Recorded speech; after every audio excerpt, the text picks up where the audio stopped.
Pois, nesta carteira suplementaria non só están os medicamentos, están as ortoprótesis, unha muleta, unha cadeira de rodas.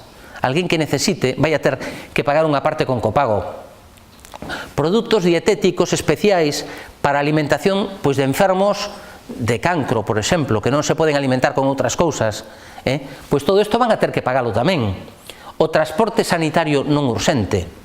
Un transporte programado para alguén que necesita diálise, que ten que ir varias veces a semana a facer diálise, eso vai a ter que pagar unha parte dese transporte.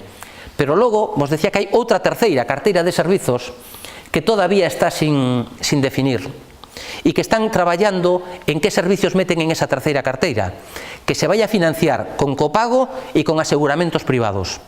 Nos van a obligar a contratar unha póliza de aseguramento que vamos a ter que pagar, quen a poida pagar, para ter dereito a acceso a esa terceira carteira de servizos. E ollo, porque en esa carteira terceira é onde queren meter moitas das técnicas de fertilización, por exemplo, para parellas que teñan problemas de fertilidade, e moitas outras cousas queren meter nesa carteira, moitas delas relacionadas cas mulleres, que é unha teima que teñen, en este caso, cas súas políticas.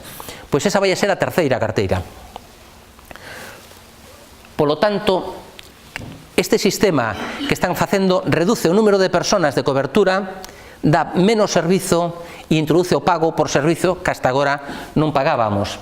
Ese sistema de copago ou repago que vai afectar máis os que necesiten máis asistencia sanitaria, vai afectar máis os que máis veces vayan á farmacia. E quenes son os que máis veces van á farmacia?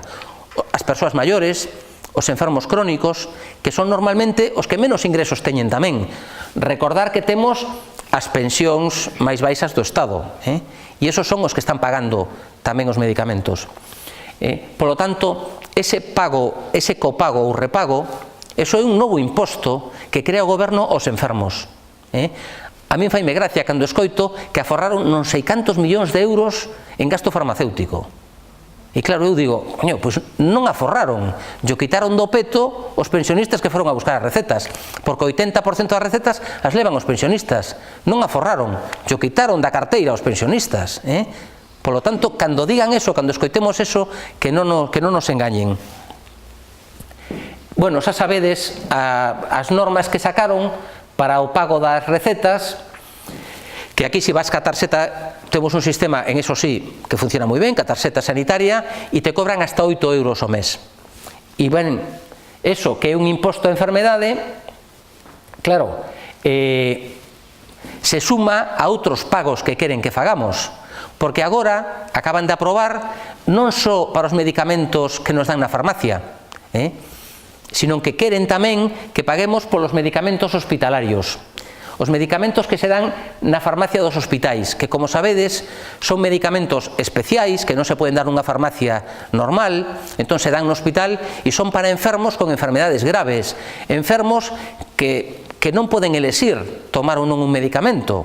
Si lle dan ese medicamento é porque o necesita, porque ten un problema de saúde grave e que necesita ese medicamento.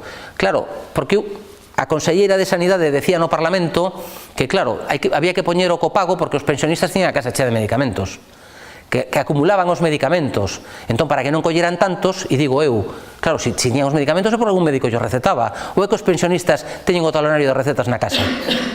Haberá que ver ben se os médicos que recetamos, que eu son un deses, pois recetamos moito, porque ás veces non temos tempo e é máis fácil facer unha receta que falar con unha persona, explicarlle 4 cousas e tal.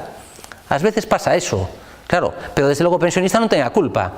Pero se alguén non pode elexir non tomar un medicamento, son estos enfermos destas enfermedades que puxen aquí, sin ánimo de asustar, pero unha persoa con un cancro de mama, con un cancro de ril, con tumores cerebrais, con tumores malignos de aparello digestivo, con leucemias, todas estas persoas teñen medicamentos que lle dan na farmacia do hospital, que vai a ter que pagar por eles, sumando o que xa ten que pagar polos que coñan a farmacia. Xa me diredes se isto non é unha barreira de acceso a sanidade para un tipo de enfermos pois graves, non? Ben, pois todos estes medicamentos que estaban exentos de copago hasta agora supoñen un novo copago máis. E teño que decir que moitas comunidades autónomas xa dixeron que non iban a aplicar esta medida. Moitas comunidades, incluso do PP, dixeron que non as iban a aplicar. A Conselleira de Sanidade, facendo uso das competencias que ten a Consellería de Sanidade, que ten bastantes competencias en sanidade, pero que está deixando perder por todos lados, como logo tamén comentarei, pois decidiu que aquí non, que aquí vamos a aplicar a lei, e que se en Madrid decían que había que cobrar eso, que aquí o íbamos a cobrar, e está poñendo en marcha xa mecanismos para cobralo. Como sabe que hai contestación social, está retrasando a aplicación. Eso demostra que defender a sanidade pública e salir á rúa a defendela ás veces evita que estas cosas se apliquen o día seguinte, e eu estou convencido que se salimos moitas veces e moitos e moitas conseguiremos que non as apliquen, pero sí que teñen previsto e están implementando sistemas para cobrar estes medicamentos no hospital. Ben, pero en que consiste isto do copago, non? Consiste en volver a pagar por algo que xa pagamos a través dos impostos, porque os enfermos crónicos, os pensionistas que van á farmacia, consumen, pagan o IBE e xa pagan tamén. Se pretende justificar repetindo moitas veces unha mesma idea, que o sistema sanitario público que temos é insostible, que gastamos moito en sanidade, que a sanidade é moi cara e que, claro, non a podemos pagar. E nos bombardean con noticias de que os Sergas ou outros sistemas de saúde lle deben moitos cartos ás farmacias, que non teñen para pagar a nómina. Nos están dando noticias constantemente deste tipo, para que acabamos creéndonos de que o sistema é que non hai maneira de sostelo e que, bueno, que se pagamos algo polo menos temos posibilidades de que se manteña.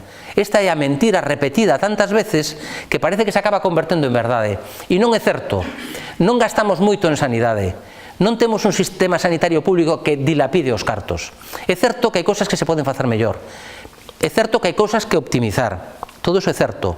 Pero temos un sistema sanitario público dos que gasta menos cartos da media da Unión Europea, tendo resultados en saúde millores. Tiñamos uns resultados en saúde moi por riba da media europea, e gastamos cartos en sanidade moi por debaixo da media europea. Agora os poño algún exemplo. Hai unha cousa que se chama eficiencia, que lle gusta moito aos políticos e ás administracións falar de eficiencia. Claro, eficiencia é facer o millor con menos cartos. Se gastamos menos en sanidade e temos millores resultados, quere decir que a nosa sanidade pública era eficiente. Entón, por que queren cargarse esa sanidade? E é eficiente porque temos indicadores de saúde, por exemplo, a esperanza de vida dunha muller ao nacer hoxe en Galiza é das máis altas do mundo. Claro, algunha vez me dixeron nunha charla que eso era pola raza de aquí, que éramos así tal.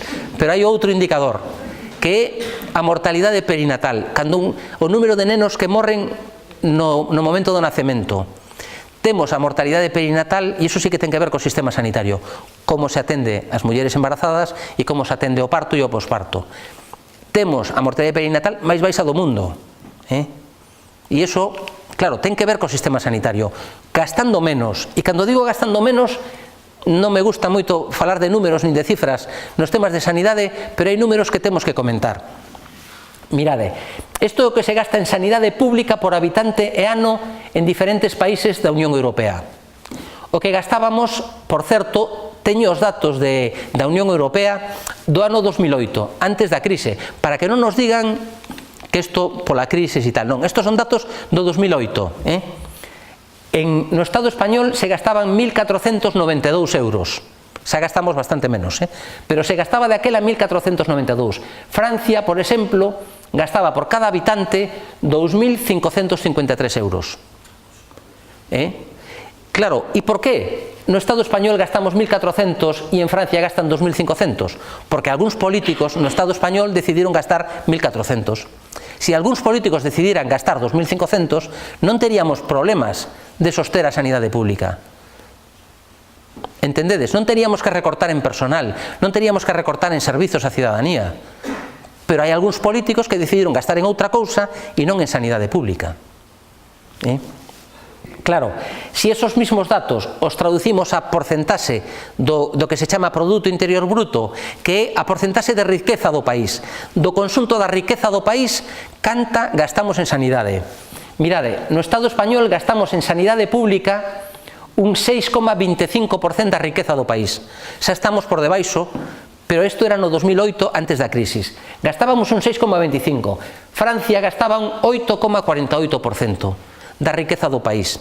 Se subíramos 2 puntos da riqueza do país que gastamos en sanidade, a sanidade sería perfectamente sostible, non habería justificación para os copagos e os repagos, non habería que recortar prestacións. Pero por que gastamos menos? Insisto, porque as persoas que deciden en que se gastan os cartos de todas e de todos deciden gastalas en outra cousa. Non é porque gastemos moito en sanidade, non é porque vivamos en sanidade por riba das nosas posibilidades, que mentira, nin en sanidade nin en nada. É porque hai unha decisión política de quitarlle financiamento aos servizos públicos e de deixar de financiar a sanidade pública. Por qué? Porque utilizan unha estrategia de deixar que se deteriore a sanidade pública para poder privatizarla máis facilmente. Para que acabemos dicindo, bueno, aínda que sexa privado, aínda que teñamos que pagar algo, polo menos ter algo. Esa estrategia que están usando. Están deixando que se deteriore a sanidade pública para justificar a privatización. Temos un exemplo na área sanitaria de Vigo, sabedes os líos que hai no Meixoeiro cas goteiras e con todo isto. O Hospital do Meixoeiro é unha metáfora da sanidade pública. Levan anos sabendo que se está deteriorando e non gastan nada en arreglalo. Están deixando que se deteriore. Para justificar manter un hospital privado como Bovisa con poboación obligada a acudir aí. Porque se non se desenvolveu ben o Meixoeiro foi para manter o negocio de Bovisa. Se agora mantén así o Meixoeiro e recortan o novo hospital, un hospital que vai a ser privado porque é dunha empresa privada que o está construindo e están recortando os servizos para que teña máis beneficio. Polo tanto, non é que gastáramos moito en sanidade. Os repito isto moitas veces, porque o Partido Popular repite todo o contrario e nos acabamos creendo esa mentira.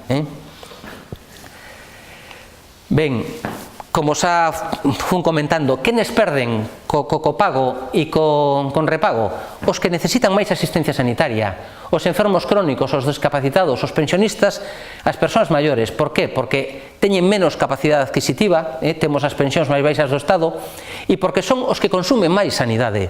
E se cada vez que necesitamos ir a un centro de saúde ou ir a unha consulta ou unha prótese ou calquer cousa pagamos, os que máis o necesiten son os que máis van a pagar. E, polo tanto, teñen 3 veces máis consumo os enfermos crónicos que os que non o son. E, polo tanto, esos son os que están, de verdade, pagando ese copago e son os que van a padecer as súas consecuencias. Pero, ademais do copago, introduciron un novo mecanismo que foi deixar de financiar máis de 400 medicamentos. Hai un ano e pico deixaron de financiar 400 medicamentos, ca disculpa de que eran medicamentos baratos e para patoloxías pouco importantes. Pero agora, nestes días que estamos con moitos catarros, cando alguén ven a miña consulta con unha tos depois dunha gripe, que queda unha tos crónica irritativa, que poden estar 3 semanas, 4 semanas tosendo, e a xente ven desesperada. Claro, antes eu lle podía facer unha receta dun xarabe para a tos. Agora non, agora lle teño que dicir, vaya á farmacia e cómprese un xarabe para a tos. Porque non hai ningún xarabe para a tos que poda facer con receta. Dentro de esos 400 medicamentos que retiraron porque eran pouco importantes, resulta que, claro, agora un porcentaxe importante e que máis sufre estes catarros unha vez máis son as persoas maiores ou enfermos crónicos que teñen que pagarse os medicamentos para os catarros. Pero unha persona que teña estreñimento e nas enfermedades crónicas o estreñimento é un síntoma frecuentísimo, ou nas persoas que toman moitas pastillas o estreñimento é moi frecuente, tamén se teñen que pagar os medicamentos para o estreñimento. E moitos destes medicamentos, ao deixar de estar financiados, multiplicaron hasta por 3 o seu prezo. Polo tanto, xa temos que un novo elemento de falta de equidade, porque agora hai xente que terá que elegir entre pagar o medicamento ou non pagalo, porque non terá cartos para pagar todo o que teñen que pagar.